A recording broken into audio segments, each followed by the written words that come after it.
नमस्कार,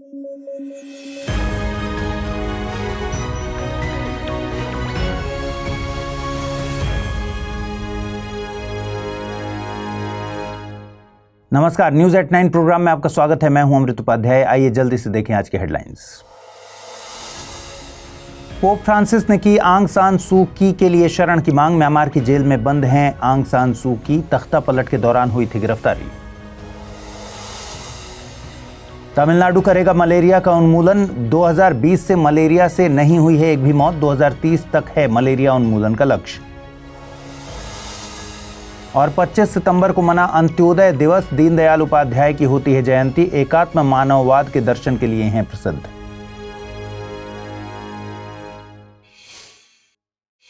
आइए शुरू करें। बीते दिनों पोप फ्रांसिस एशिया के कुछ देशों की यात्रा पर थे। वे सिंगापुर, इंडोनेशिया और ईस्ट तिमोर देशों की यात्रा पर थे। अब उनकी इस यात्रा की मीटिंग्स की बातें एक रिपोर्ट के जरिए बाहर आई हैं। रिपोर्ट के मुताबिक पोप फ्रांसिस ने म्यांमार की जेल में बंद आंग सान सू की को वेटिकन सिटी में शरण देने की मांग की है। देखिए, pope Francis Roman Catholic church से संबंधित हैं। एक बार हम इस सिस्टम की हायरार्की को समझ लेते हैं। इस व्यवस्था में शीर्ष पर पोप हैं और वो कैथोलिक चर्च के लीडर होते हैं। पोप वेटिकन सिटी के राज्य अध्यक्ष भी होते हैं। इनका चुनाव कार्डिनल्स करते हैं, जो इस व्यवस्था में दूसरे पायदान पर आते हैं। कार्डिनल्स के बाद आर्क बिशप्स यानी प्रधान पादरियों का स्थान आता है। आर्क बिशप्स इनके नीचे के पायदान में आने वाले बिशप्स में ही कुछ मुख्य बिशप्स होते हैं। बिशप के बाद प्रीस्ट यानी कि पादरी का स्थान आता है। इसके बाद हायरार्की में डिकॉन यानी छोटे पादरी आते हैं और आखिर में आम लोग होते हैं, जिन्हें इस व्यवस्था में लेइटी कहते हैं। जिन आंग सान सू की को शरण देने की सिफारिश पोप ने की है, उनकी कहानी कुछ इस तरह है। आंग सान सू की के नेतृत्व वाली नेशनल लीग फॉर डेमोक्रेसी ने 2015 में म्यांमार में हुए चुनावों में जीत दर्ज की थी। ये 25 सालों में हुए म्यांमार में पहले लोकतांत्रिक चुनाव थे। 1991 में नोबेल शांति पुरस्कार विजेता आंग सान सू की म्यांमार समेत पूरी दुनिया में मानवाधिकारों की लड़ाई के लिए मिसाल बनकर उभरी थीं। लेकिन 2017 में अंतर्राष्ट्रीय समर्थकों के बीच उनकी साख गिर गई। उन पर आरोप लगाया गया कि उन्होंने रोहिंग्या समुदाय पर सेना द्वारा अत्याचार को रोकने के लिए कुछ भी नहीं किया। इस पूरे मामले की जांच अभी यूएन में पेंडिंग है। 2021 में म्यांमार में तख्ता पलट हुआ और सेना ने आंग सान सू की को गिरफ्तार कर लिया। आपको बता दें कि दक्षिण पूर्व एशिया में बसा म्यांमार पहले बर्मा के नाम से जाना जाता था। म्यांमार अपनी सीमा भारत, बांग्लादेश, चीन, लाओस और थाईलैंड से साझा करता है। भारत का राज्य तमिलनाडु बहुत जल्द मलेरिया मुक्त होने की दिशा में आगे बढ़ रहा है। राज्य द्वारा जारी आंकड़ों के मुताबिक 2024 में तमिलनाडु के 33 जिलों में स्थानीय स्तर पर मलेरिया का एक भी मामला दर्ज नहीं किया गया है। Directorate of public health and preventive medicine on incidence of malaria द्वारा जारी आंकड़ों के मुताबिक 2020 में राज्य में मलेरिया के वजह से कोई मौत दर्ज नहीं की गई। वहीं 2020 में मलेरिया के 891 मामले दर्ज किए गए थे, जो कि 2024 में घटकर मात्र 224 तक पहुंच गए हैं। मलेरिया उन्मूलन से मतलब होगा कि राज्य के सभी 38 जिलों में मलेरिया के 0 मामलों के साथ इसकी वापसी की भी गुंजाइश न हो। तमिलनाडु में राष्ट्रीय स्तर के टारगेट की तरह ही 2030 तक मलेरिया उन्मूलन के प्रयास किए जा रहे हैं। आपको बता दें कि मलेरिया एक गंभीर बीमारी है जो कि इंसानों में मच्छर के काटने से फैलती है। आप जानते हैं मलेरिया के लिए जिम्मेदार प्लाज्मोडियम पैरासाइट होता है, लेकिन इसके फैलाने का काम मच्छर करते हैं। आमतौर पर मलेरिया पूरी दुनिया में ही होता है, लेकिन इसके ज्यादातर मामले गर्म तापमान और उच्च आर्द्रता वाले क्षेत्रों में ही देखने को मिलते हैं। इसीलिए पूरी दुनिया में मलेरिया के 94% मामले अफ्रीका रीजन में देखने को मिलते हैं। मलेरिया इंसानों में फीमेल एनोफिलीज मच्छर के काटने से फैलता है। इंसानों में पैरासाइट से संक्रमित मच्छर के काटने से 10 से 14 दिन के बाद मलेरिया रोग होता है। मलेरिया के लिए 5 तरह के प्लाज्मोडियम पैरासाइट जिम्मेदार हैं। इनमें शामिल हैं P malaria, P ओवाले, P नोवेसी, P फाल्सिफेरम और पी विवैक्स। भारत में आमतौर पर पी फाल्सिफेरम और पी विवैक्स मलेरिया के मामले रिपोर्ट किए जाते हैं। भारत ने national framework for malaria elimination 2016 से 2030 लॉन्च किया है और इसके तहत 2030 तक पूरे देश से मलेरिया का उन्मूलन होना है। मलेरिया का डायग्नोस लैब टेस्ट के जरिए किया जाता है, जिसमें रैपिड डायग्नोस्टिक टेस्ट RDT शामिल है। इस टेस्ट से ब्लड में प्लाज्मोडियम परजीवी की उपस्थिति का पता चलता है। ध्यान रखिए कि गैम्बूसिया फिश के जरिए भी मच्छरों को नियंत्रित करने की कोशिश की जा रही है। गैम्बूसिया फिश को मॉस्किटो फिश के नाम से भी जानते हैं और ये मच्छरों के लार्वा को कंट्रोल करने के लिए बायोलॉजिकल एजेंट के तौर पर काम करती है। गैम्बूसिया अफेनिस यूएसए के दक्षिण पूर्वी जल निकायों में स्थानिक हैं। एक मछली प्रतिदिन तकरीबन 100 से 300 लार्वा खा सकती है। दुनिया भर के विभिन्न हिस्सों में गैम्बूशिया मछली को मच्छर नियंत्रण तकनीक में 1 दशक से ज्यादा वक्त से यूज किया जा रहा है। भारत में मलेरिया नियंत्रण तकनीक में मॉस्किटो फिश का प्रयोग 1928 से किया जा रहा है, लेकिन फिर कुछ देशों में इस मछली के प्रयोग पर रिसर्च हुई जिसमें पता चला कि ये स्थानीय मरीन बायोडायवर्सिटी को नुकसान पहुंचा रही हैं। इसके चलते 1982 में WHO ने इसे मच्छरों को नियंत्रित करने वाले एजेंट के तौर पर रिकमेंड करना बंद कर दिया। 2018 में भारत के राष्ट्रीय जैव विविधता प्राधिकरण यानी NBA ने भी इसे इन्वेजिव एलियन स्पीशीज घोषित कर दिया।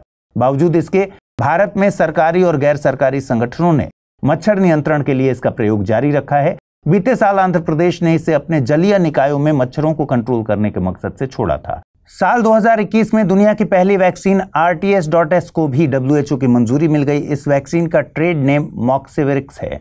यह वैक्सीन P. falciparum मलेरिया के लिए भी कारगर है।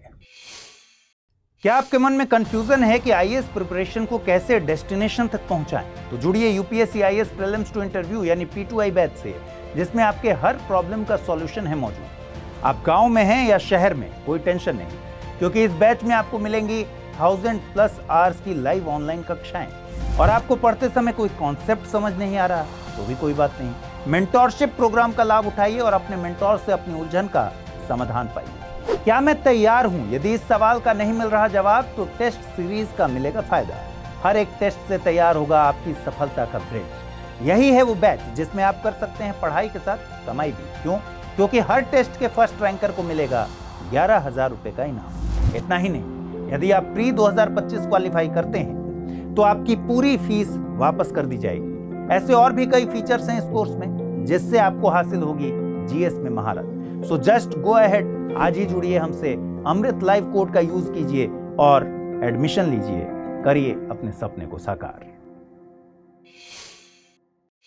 25 सितंबर का दिन भारत में अंत्योदय दिवस के तौर पर मनाया जाता है। भारत में यह दिन पंडित दीनदयाल उपाध्याय की जयंती के मौके पर मनाया जाता है। अंत्योदय का मतलब है अंतिम व्यक्ति का उत्थान, मतलब समाज के सबसे वंचित व्यक्ति के उत्थान के लिए प्रयास करना। पंडित दीनदयाल उपाध्याय का जन्म 25 सितंबर 1916 को उत्तर प्रदेश के मथुरा में हुआ था। उन्हें भारतीय जनसंघ के सह संस्थापक के तौर पर याद किया जाता है। भारतीय जनसंघ भारतीय जनता पार्टी की पूर्ववर्ती संस्था थी। वे राष्ट्रीय स्वयंसेवक संघ RSS के विचारकों में से एक थे। उनके द्वारा दिए गए दर्शन को एकात्म मानववाद कहा जाता है। एकात्म मानववाद का मकसद है व्यक्ति और समाज की जरूरतों को संतुलित करते हुए प्रत्येक मानव के लिए गरिमापूर्ण जीवन सुनिश्चित करना। यह प्राकृतिक संसाधनों के सतत उपयोग का समर्थन करता है जिससे कि उन संसाधनों की पुनः पूर्ति की जा सके। एकात्म मानववाद न केवल राजनीतिक बल्कि आर्थिक और सामाजिक लोकतंत्र तथा स्वतंत्रता को भी बढ़ावा देता है। इसमें एक स्वदेशी सामाजिक आर्थिक मॉडल प्रस्तुत किया जाता है जिसमें विकास के केंद्र में मानव हो। आज के मशीनी युग में उनका यह सिद्धांत प्रासंगिक भी है। 2015 में राष्ट्रीय आजीविका मिशन का नाम बदलकर दीनदयाल अंत्योदय मिशन कर दिया गया था। 2018 में मुगलसराय जंक्शन रेलवे स्टेशन का नाम बदलकर पंडित दीनदयाल के सम्मान में दीनदयाल उपाध्याय जंक्शन कर दिया गया था। 1968 में मुगलसराय में ही उनका निधन हुआ था। भारत MSFN यानी मिनरल सिक्योरिटी फाइनेंस नेटवर्क में आधिकारिक तौर पर शामिल हो गया है। देखिए, जून 2023 में भारत USA के नेतृत्व वाले मिनरल सिक्योरिटी पार्टनरशिप यानी MSP में शामिल हुआ था। MSFN को MSP के फ्रेमवर्क के आधार पर ही तैयार किया गया है। एक तरह से मिनरल सिक्योरिटी पार्टनरशिप का ही कायाकल्प कर दिया गया है। इस ग्रुप का मकसद कोबाल्ट, निकेल और लिथियम समेत 17 रेयर अर्थ मिनरल्स की सप्लाई पर फोकस करना है। इनमें से कोबाल्ट, निकेल और लिथियम की जरूरत तो इलेक्ट्रिक व्हीकल्स की बैटरी के लिए है। वहीं रेयर अर्थ मिनरल्स पृथ्वी पर बहुत कम मात्रा में पाए जाते हैं। चीन इस फील्ड में लंबे वक्त से एक स्ट्रॉन्ग प्लेयर है। उसने रेयर अर्थ मिनरल्स की प्रोसेसिंग के लिए अवसंरचना पर भी बहुत इन्वेस्ट किया है, काम किया है। वहीं चीन ने अफ्रीका में मौजूद इन मिनरल्स की माइंस को भी हासिल कर लिया है। USA के नेतृत्व वाला यह मिनरल सिक्योरिटी फाइनेंस नेटवर्क इस फील्ड में चीन को चुनौती देने के मकसद से ही तैयार किया गया है। आपको बता दें कि रेयर अर्थ मिनरल्स में 17 तत्वों को शामिल किया जाता है। इन्हें light rare earth element LREE और heavy rare earth element HREE के तौर पर वर्गीकृत किया जाता है। इनका प्रयोग हाई एंड वाले इलेक्ट्रॉनिक्स उत्पादों में होता है।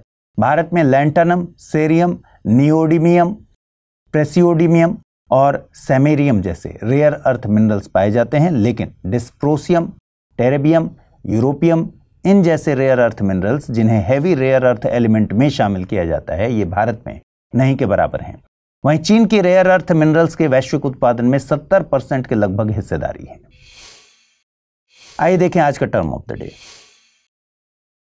आज का टर्म ऑफ द डे है black corals. Black corals corals का एक समूह होता है जो कि एंटीपैथेरिया समूह से ताल्लुक रखते हैं। ब्लैक कोरल्स उथले पानी से लेकर किसी भी गहराई तक पाए जा सकते हैं। आमतौर पर इन्हें डीप सी कोरल्स के तौर पर भी जानते हैं। साथ ही ये एल्गी के साथ सिम्बायोटिक रिलेशन में नहीं होते, उन्हें प्रकाश की जरूरत भी नहीं होती, इसलिए ये गहरे पानी में सर्वाइव कर पाते हैं। ब्लैक कोरल्स में प्रोटीन का बना कंकाल पाया जाता है। आइए देखें आज का रैपिड न्यूज। महाराष्ट्र सरकार ने पुणे के अंतर्राष्ट्रीय हवाई अड्डे का नाम बदलकर जगत गुरु संत तुकाराम महाराज हवाई अड्डा रखने के प्रस्ताव को मंजूरी दे दी है। अब इस प्रस्ताव पर अंतिम मंजूरी के लिए केंद्र सरकार के पास इसे भेजा जाएगा। संत तुकाराम महाराष्ट्र के 17वीं सदी के एक प्रतिष्ठित हिंदू संत और कवि थे, जिन्होंने भक्ति आंदोलन में अहम भूमिका निभाई, खासतौर पर अपनी भक्ति कविता के जरिए, जिसे अभंग के नाम से जानते थे। तुकाराम की अभंग कविता अपनी सादगी और गहन गहराई के लिए जानी जाती है, जो भक्ति, दिव्य प्रेम और मानवीय स्थिति के विषयों पर केंद्रित है। वे मुगल जहांगीर और शिवाजी महाराज के समकालीन थे। इनके अलावा महाराष्ट्र में भक्ति आंदोलन से जुड़े संतों में ज्ञानेश्वर, नामदेव और एकनाथ का भी नाम आता है।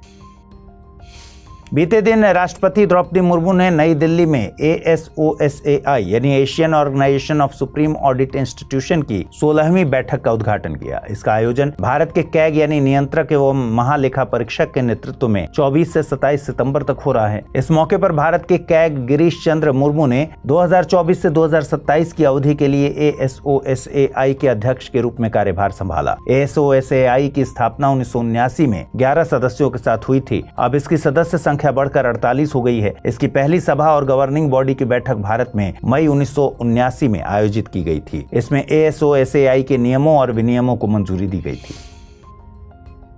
सामाजिक न्याय और अधिकारिता मंत्रालय ने दलितों के खिलाफ होने वाले अत्याचार के मामलों पर एक रिपोर्ट प्रकाशित की है। इस रिपोर्ट के अनुसार उत्तर प्रदेश, राजस्थान और मध्य प्रदेश में दलितों पर अत्याचार के सबसे ज्यादा मामले दर्ज किए गए। वहीं 2022 में अनुसूचित जातियों के खिलाफ अत्याचार के सभी मामलों में से लगभग 97% मामले 13 राज्यों से थे। भारत में जाति आधारित हिंसा की चिंताजनक स्थिति लगातार बढ़ रही है, जिसमें दलितों और हाशिए पर पड़े समुदायों के खिलाफ अत्याचारों के मामलों में अच्छी खासी बढ़ोतरी देखी गई है। राष्ट्रीय अपराध रिकॉर्ड ब्यूरो की 2022 में जारी रिपोर्ट भारत में अपराध इसी ओर इशारा करती है। इस रिपोर्ट के अनुसार अनुसूचित जातियों के खिलाफ 2021 की तुलना में 13.1% और अनुसूचित जनजातियों के खिलाफ 14.3% अपराध के मामलों में बढ़ोतरी हुई है।